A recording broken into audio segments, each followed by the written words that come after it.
देश भर में भिन्न भिन्न स्कूलों में बैठे हुए और इस समारोह में उपस्थित सभी प्यारे विद्यार्थी दोस्तों,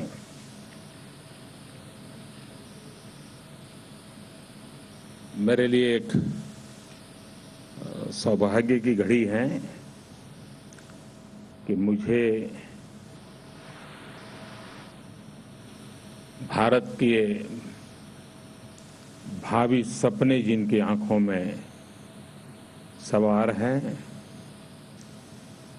उन बालकों के साथ बातचीत करने का अवसर मिला है।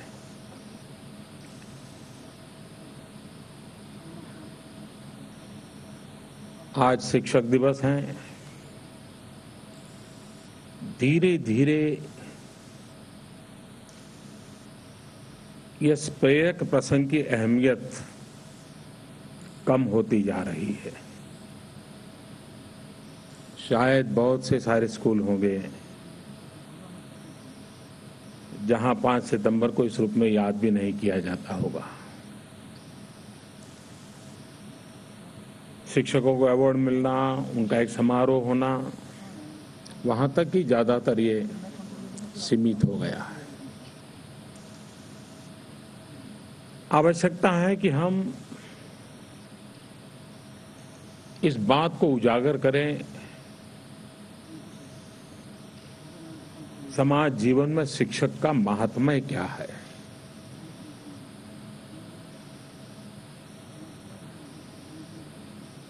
और जब तक हम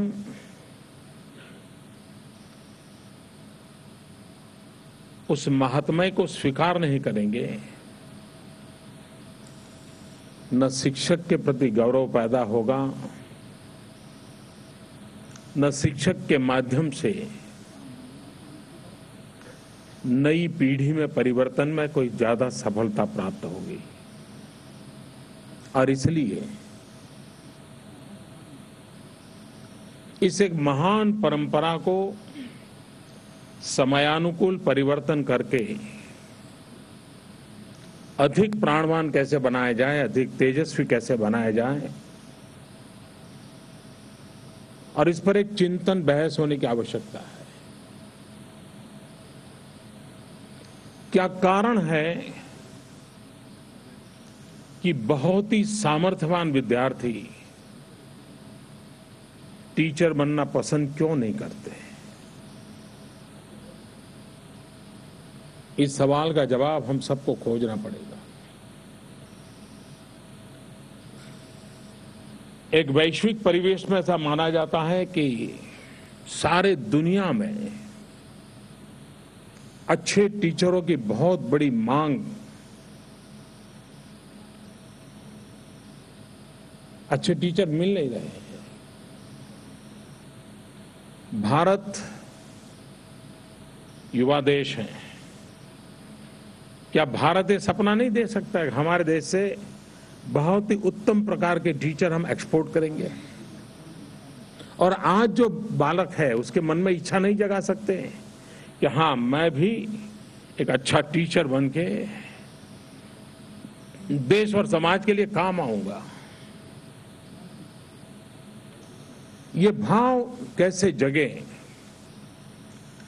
डॉक्टर सर्वपल्ली राधाकृष्णन जी ने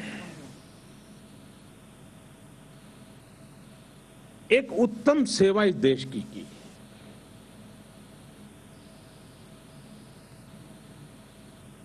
वे अपना जन्मदिन नहीं मनाते थे, वो शिक्षक का जन्मदिन मनाने का आग्रह करते थे। ये शिक्षक दिवस की कल्पना, खैर अब तो दुनिया के कई देशों में इस परंपरा को जन्म मिला है।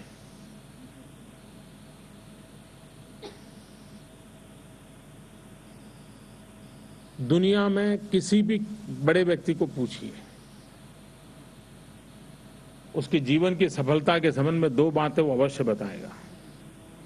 एक कहेगा मेरी मां का योगदान है, दूसरा मेरे शिक्षक का योगदान है। करीब करीब सभी महापुरुषों के जीवन में ये बात हमें सुनने को मिलती है। लेकिन यही बात हम जहां हैं वहां हम एक सजगता पूर्वक उसको जीने का प्रयास करते हैं क्या? एक जमाना था, शिक्षक के प्रति एक ऐसा भाव था, यानी पूरे छोटा सा गांव हो तो पूरे गांव में सबसे आदरणीय कोई व्यक्ति हुआ करता था तो शिक्षक हुआ करता था। पूरा गांव, ये मास्टर जी ने कह दिया है, नहीं मास्टर जी बता रहे थे, ऐसा एक भाव था। धीरे धीरे स्थिति काफी बदल गई है। उस स्थिति को पुनः प्रस्थापित कर सकते हैं। एक बालक के नाते आपके मन में भी काफी सवाल होंगे। आप में से कई बालक ऐसे होंगे जिनको छुट्टी के दिन परेशानी होती होगी। उनको लगता होगा बस सोमवार कैसे आए और ये संडे को क्या किया सब जाकर के टीचर को बता दूं। उसका मन, उसको जो अपनी माँ को नहीं बता सकता, अपने भाई बहन को नहीं बता सकता, वो बात अपने टीचर को बताने के लिए वो इतना लालायित रहता है, इतना अपनापन हो जाता है उसको। आप में जैसे बहुत से स्टार स्टूडेंट होंगे, उनको भी ऐसा होता होगा और वही उसके जीवन को बदलता है। फिर उसका शब्द उसके जीवन में बहुत बड़ा बदलाव लाता है। मैंने कई ऐसे विद्यार्थी देखे हैं कि वो बाल भी ऐसे सजाएंगे जैसे अपना टीचर सजाता है, कपड़े भी ऐसे ही पहनेंगे अपना टीचर पहनता है। इतना उनको वो इनके लिए हीरो होता है। ये जो अवस्था है, उस अवस्था को जितना हम प्राणवान बनाएं उतनी हमारी नई पीढ़ी तैयार होगी। चीन में कहावत है, जो लोग साल का सोचते हैं वो अनाज बोते हैं, जो 10 साल का सोचते हैं वो फलों के वृक्ष बोते हैं, लेकिन जो पीढ़ियों का सोचते हैं वो इंसान बोते हैं। मतलब उसको शिक्षित करना, संस्कारित करना, उसके जीवन को तैयार करना। हमारी शिक्षा प्रणाली को जीवन निर्माण के साथ हम कैसे जीवंत बनाएं। मैंने 15 अगस्त को एक बात कही थी। मैंने कहा था इस वर्ष मेरी इच्छा है कि हम हमारे देश में जितने स्कूल्स हैं, कोई स्कूल ऐसी न हो कि जहां बालिकाओं के लिए अलग टॉयलेट ना हो। आज कई स्कूल ऐसी हैं जहां बालिकाओं के लिए टॉयलेट नहीं है, कुछ स्कूल ऐसे हैं जहां बालक के लिए भी नहीं, बालिका के लिए भी नहीं है। अब यूं तो लगेगा क्या ये कोई ऐसा कोई काम है क्या जो प्रधानमंत्री ने, लेकिन जब मैं डिटेल में गया तो मुझे लगा कि बड़ा महत्वपूर्ण काम है, करने जैसा काम है। लेकिन मुझे उसमें, जो देश भर के स्कूल के टीचर मुझे सुन रहे हैं, मुझे हर स्कूल से मदद चाहिए, एक माहौल बनना चाहिए।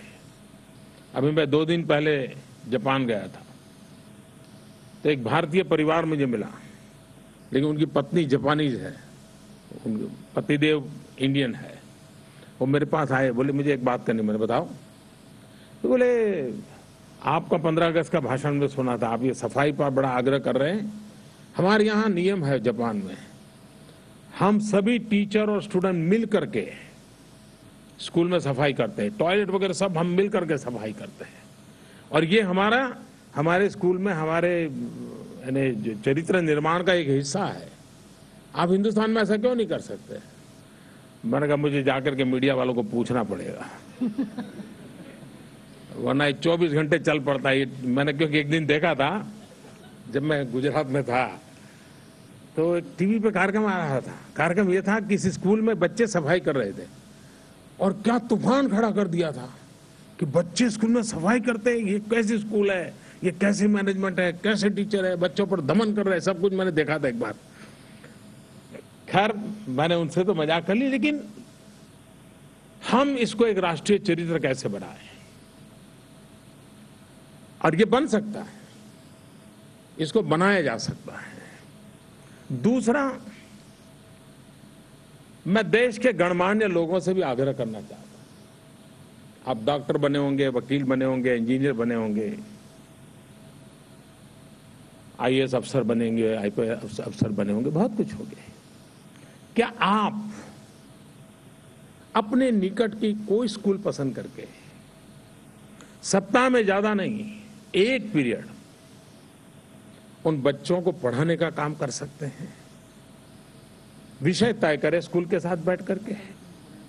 आप मुझे बताइए, अगर हिंदुस्तान ने पढ़े लिखे लोग सप्ताह में एक पीरियड, कितने ही बड़े अफसर क्यों न बने हो, वो जाकर के बच्चों के साथ बिताएं, उनको कुछ सिखाएं। आप मुझे बताइए, शिक्षा में मान लीजिए कहीं पर शिकायत है कि भाई अच्छे टीचर नहीं है, ये नहीं है, ठिकाना नहीं है, इसको ठीक किया जा सकता है कि नहीं किया जा सकता है? हम राष्ट्र निर्माण को एक जन आंदोलन में परिवर्तित करें, हर किसी की शक्ति को जोड़ें। हम ऐसा देश नहीं है कि जो किसको इतना पीछे रहने की जरूरत है, हम बहुत आगे जा सकते हैं। और इसलिए हमारा राष्ट्रीय चरित्र कैसा बने, इस पर हम लोगों का कोई एम्फेसिस होना चाहिए, प्रयास होना चाहिए, और हम सब मिलकर के करें, इसको किया जा सकता है। एक विद्यार्थी के नाते आपके भी बहुत सारे सपने होंगे।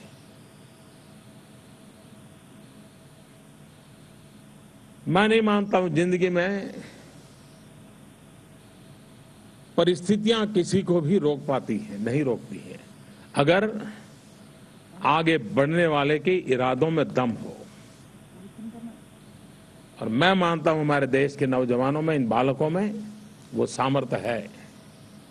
उस सामर्थ्य को लेकर के वे आगे बढ़ सकते हैं। मैं सभी शिक्षकों से आग्रह करता हूं,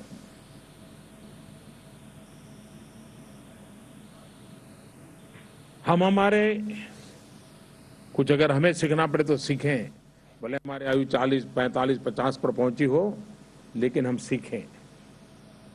और हम जिन बालकों के साथ जी रहे हैं, जो कि आज टेक्नोलॉजी के युग में पल रहा है, बढ़ रहा है, उसे वंचित न रखें। अगर हम उससे वंचित रखेंगे तो ये बहुत बड़ा क्राइम होगा, इससे सोशल क्राइम। हमारी कोशिश होनी चाहिए कि आधुनिक विज्ञान टेक्नोलॉजी से हमारे बालक जुड़े, वो विश्व को उस रूप में जानने के लिए उसको अवसर मिलना चाहिए। ये हमारी कोशिश रहनी चाहिए। मैं कभी कभी बालकों से आपको भी एक सवाल पूछना चाहता हूं, जवाब देंगे आप लोग? देंगे? अच्छा, आप में से कितने बालक हैं जिनको दिन में 4 बार भरपूर पसीना निकलता है शरीर में से? कितने हैं? नहीं है ना? देखिए, जीवन में खेलकूद नहीं है तो जीवन खिलता नहीं है। ये उम्र ऐसी है, इतना दौड़ना चाहिए, इतनी मस्ती करनी चाहिए, इतना समय निकालना चाहिए, शरीर में कम से कम 4 बार पसीना निकलना चाहिए, वरना क्या बन जाएगी जिंदगी आपकी? करोगे? पक्का? क्योंकि देखिए, वरना क्या, आप तो किताब, टीवी और कभी कंप्यूटर,